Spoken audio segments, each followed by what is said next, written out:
Everyone, I hope you all are fine. So let's start the study of shapes of atomic orbital in today's session. So you see here what I have written.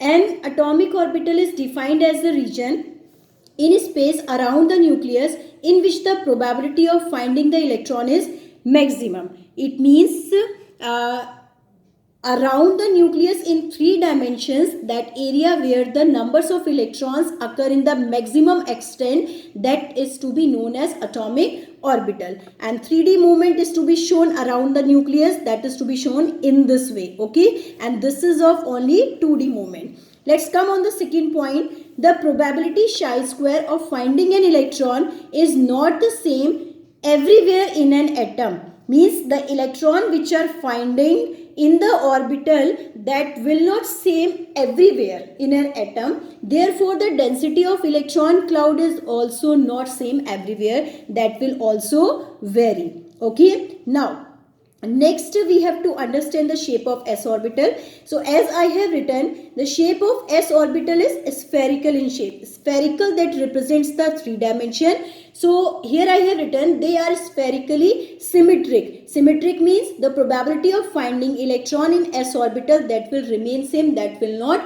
change. Okay, so now you see here I have mentioned for the s orbital in three dimension, that can be mentioned on x-axis, y-axis or on the z-axis. So here I have shown around the nucleus the first s orbital, second s orbital and the third s orbital. So here you have to understand the point. The size of s orbital increases with increase in n. I mean to say, as the principal quantum number increases, the size of s orbital increases. But the probability of one s electron is found to be maximum near the nucleus. Here I mean to say the s orbital which is near to the nucleus, here the probability of finding electron will be maximum. As it moves away from the nucleus, means principal quantum number will increase. So the probability of finding electron will decrease, but the size of s orbital will increase. Okay.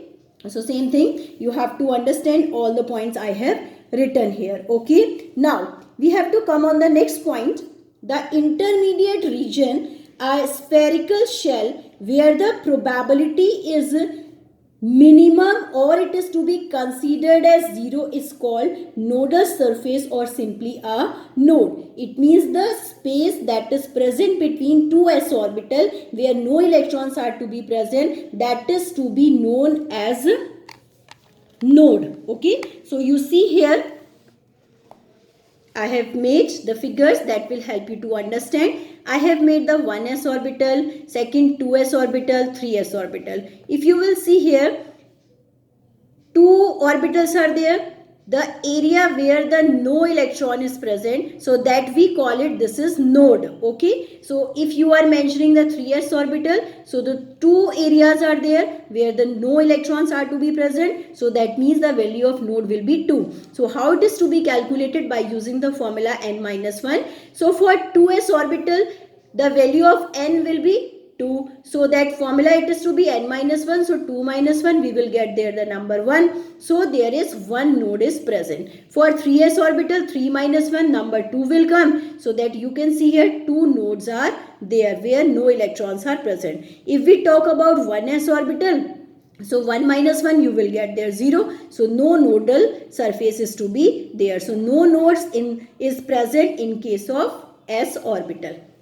Now let's talk about the shape of p orbital.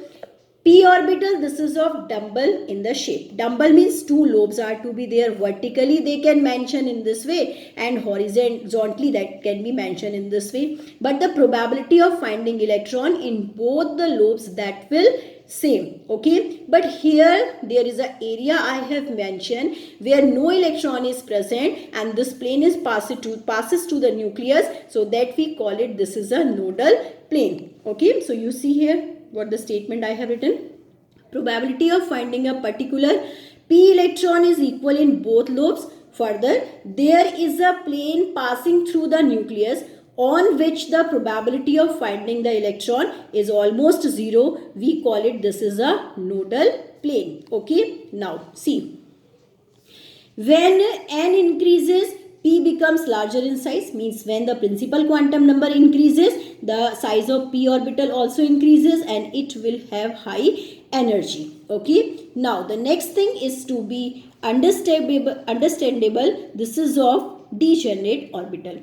The 3p orbital have the equal energy. When their energy level will be equal, that is to be called as degenerate orbital. So as we know that in p orbital 3 boxes are there and we have to mention with the px, py and the pz. So suppose we have to mention their representation. So it is to be mentioned. Suppose 2px is to be there. So p orbital is to be mentioned on x axis.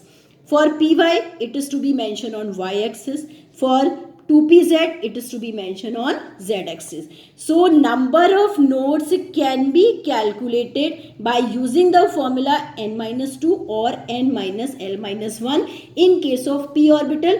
In this way you will be able to find out the number of nodes. Okay. Now see here, let's talk about the shape of d orbital. Okay, so in terms of d orbital, you see here I have written there the statement. The shape of d orbital is double dumbbell. Double dumbbell can be shown like that. This is of one dumbbell and this is of another dumbbell. Okay, now for d orbital, as I have taught, if the value of L will be 0, then the s orbital forms. If the value of L will be 1, p orbital forms. If the value of L will be 2, then the d orbital, okay, will form. Now, so I have written L is equals to 2 and the magnetic quantum number will be in that case -2 to +2.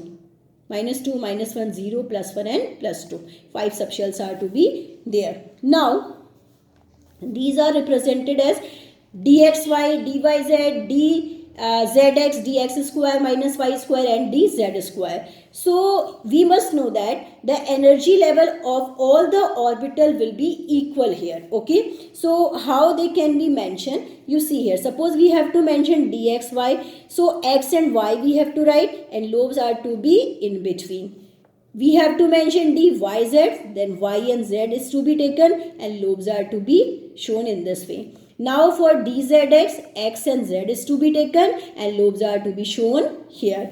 Now but for dx square minus y square, then lobes are to be shown on that specific axis, x axis and the y axis. Okay. And for dz square, it is only to be shown on the z axis, both the lobes. Okay. So it becomes dz square. I think you all have got the shape of s, p and d orbital and how these are to be mentioned. That's all for today.